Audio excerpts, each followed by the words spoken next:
He had his name on skyscrapers, hotel chains, and magazine covers. He was the kind of man who was driven in black cars, flew in private helicopters, and made decisions in glass boardrooms high above the city. On that day, he climbed into a helicopter for what was supposed to be a simple inspection of a luxury resort project in the middle of the desert. Just another item on a crowded schedule. Minutes later, the helicopter went down in a place so remote it barely appeared on maps. No phone signal, a dead radio, an unconscious pilot, and nothing but sand and heat in every direction.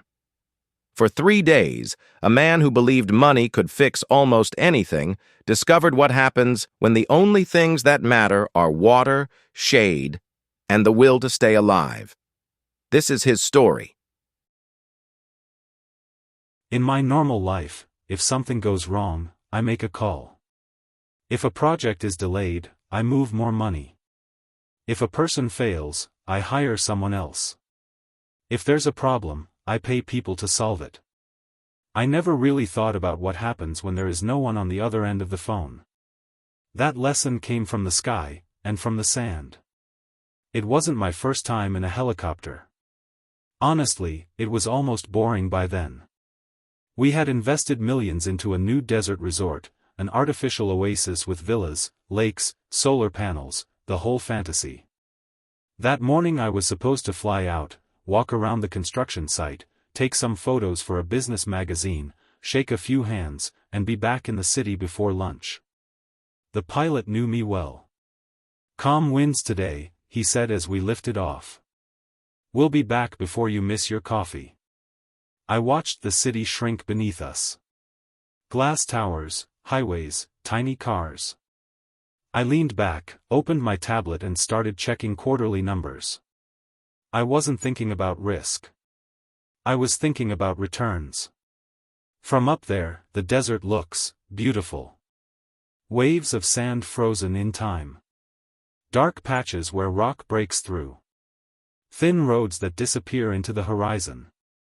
The sun was hitting the windows hard, but inside we had that bubble of artificial cool air. He talked to the control tower through the radio. I replied to messages from my assistant. Just another day where I thought I was in control of everything. It was a tiny detail that pulled me out of my bubble. The sound of the engine changed. Not much, just a different tone underneath the usual hum. The pilot's jaw tightened for a second. "Everything okay?" I asked, more out of politeness than concern. He tapped a couple of instruments, checked the gauges. "We're having a small pressure issue," he muttered. "Nothing serious, but I'm going to adjust our route, just in case." I nodded. I didn't understand engines. I understood balance sheets. I trusted that he knew what he was doing. The small issue stopped being small very fast. The sound of the engine became uneven, like a heartbeat skipping. The whole helicopter began to vibrate in a different way. This time he didn't bother to pretend. "What's happening?" I asked again, louder. "I'm looking for a place to make an emergency landing," he said. "Hold on." I looked out of the window. Every direction was exactly the same. Sand. Dunes. More sand. There was no place to land, just emptiness. The helicopter suddenly dropped. My stomach rose into my throat. The engine's voice went from a scream of metal to complete silence. If you've never felt a helicopter fall with no power, you can't imagine how loud that silence is. The pilot cursed in his language, pulled hard on the controls, trying to slow us down, to angle us, to do something. The ground rushed up. I remember the impact as a single, stretched-out second. A brutal hit. Metal tearing. The seatbelt cutting into my chest. Glass exploding. Then sand. In my mouth. In my nose. Inside my ears.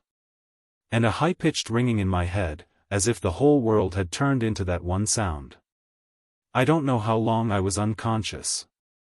When I opened my eyes, the first thing I felt wasn't pain. It was heat. Not, it's a hot day, heat. A wall of heat.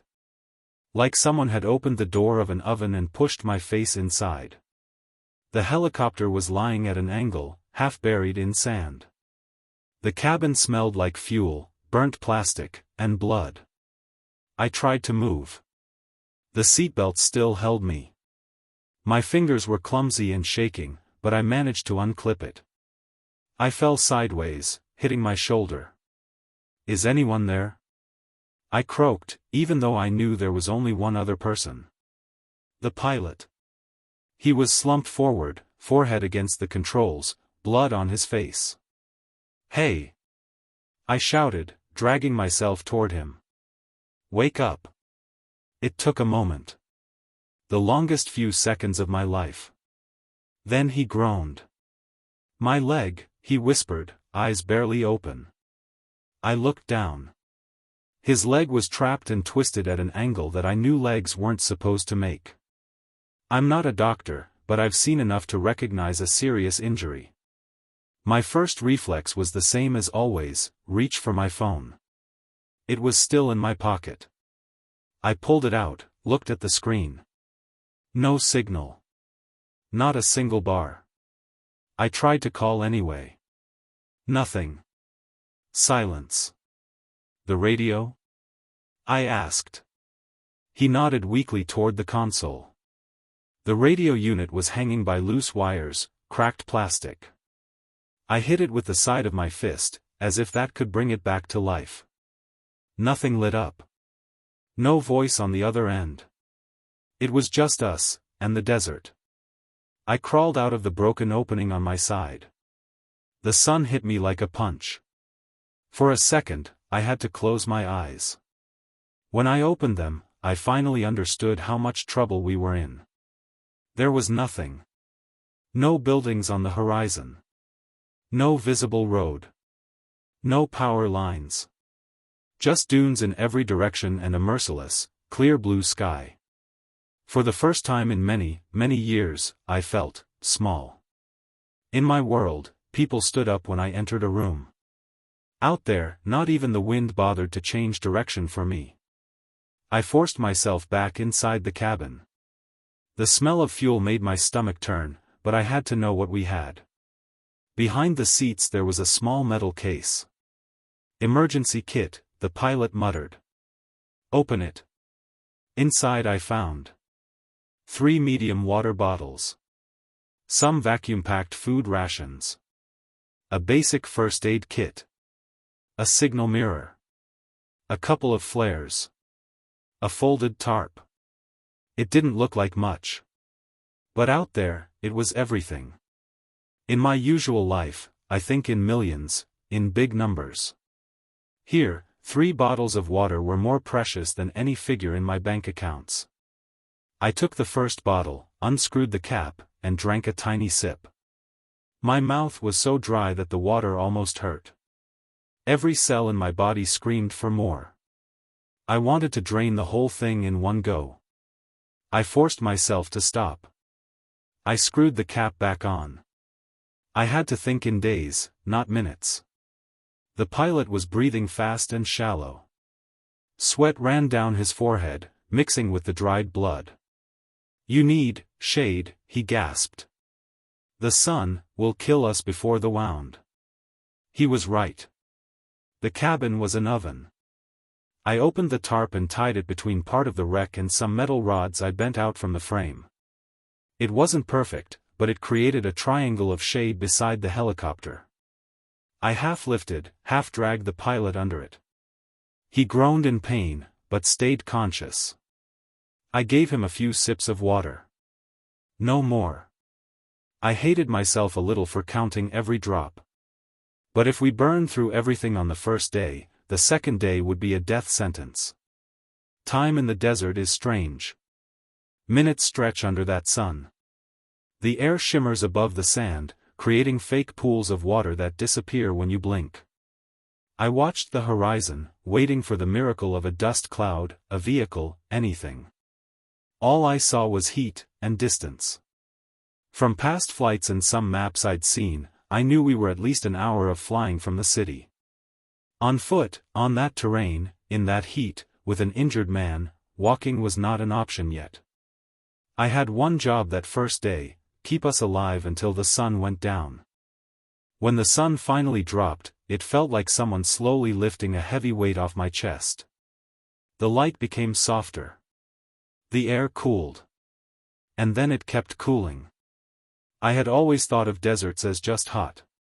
But the night reminded me that they are also freezing. The same ground that had burned my feet earlier now sucked the warmth from my body. I wrapped the pilot in the emergency blanket from the kit. I covered myself with a torn piece of cloth, shivering. Above us, the sky exploded with stars. In the city, you hardly ever see them. Here, there were so many it almost made me dizzy. It was beautiful. And it made me angry. Because under that same beautiful sky, we could die and no one would know for hours, or days. The night brought new sounds. Not traffic. Not air conditioners. Not sirens. Wind. A far-off howl. Tiny scratches in the sand near the wreck. I knew the desert was full of life: foxes, snakes, scorpions. I struck one of the flares for a moment, just to see around us. Red light bathed the dunes.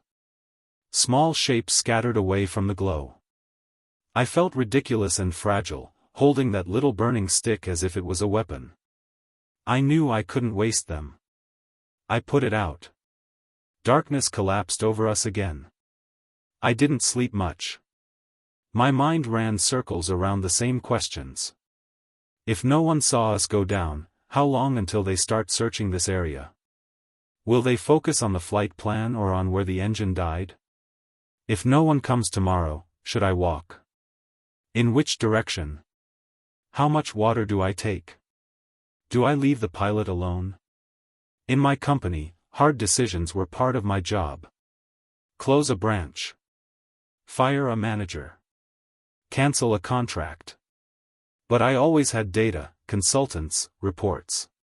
Here I had a half-broken flashlight, 3 bottles of water and a long, cold night. By sunrise, I had a temporary plan. Wait one more day by the crash site. If nobody appeared by the second sunset, I would walk. The second day was worse. My body was already tired from the crash and the lack of sleep. The sun felt closer. Even under the tarp, the heat pressed down like a hand. We drank a little more water. I did the math in my head.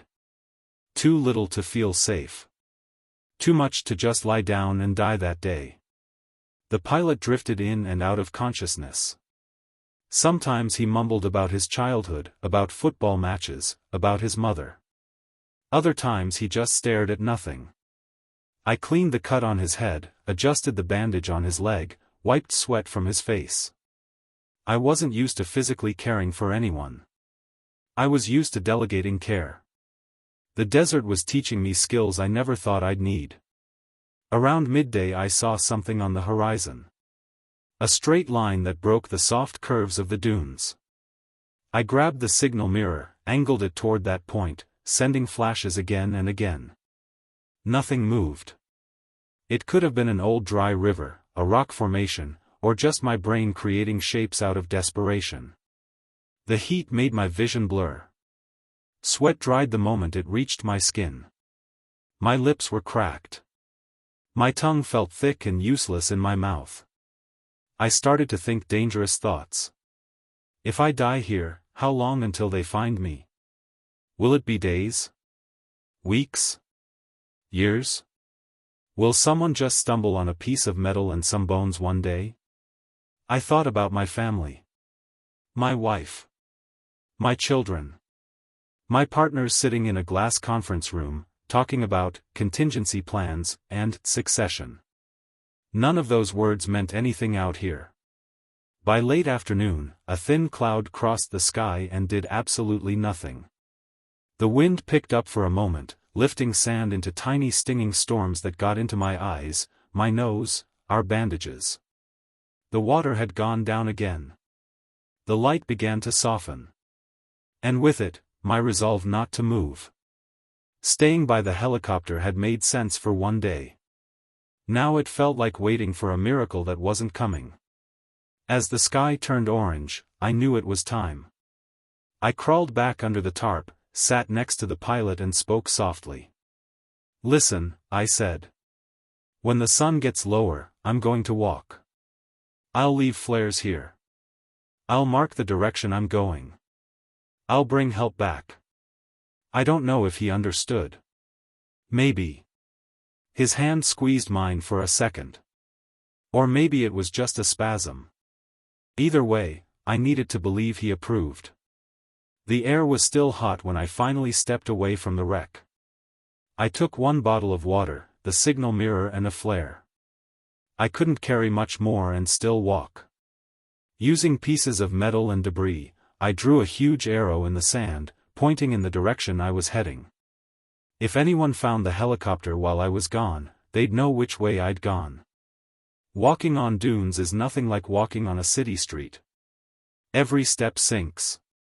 Every climb up a slope feels like walking up a down-moving escalator. Your calves burn. Your lungs burn. The horizon never seems to get any closer.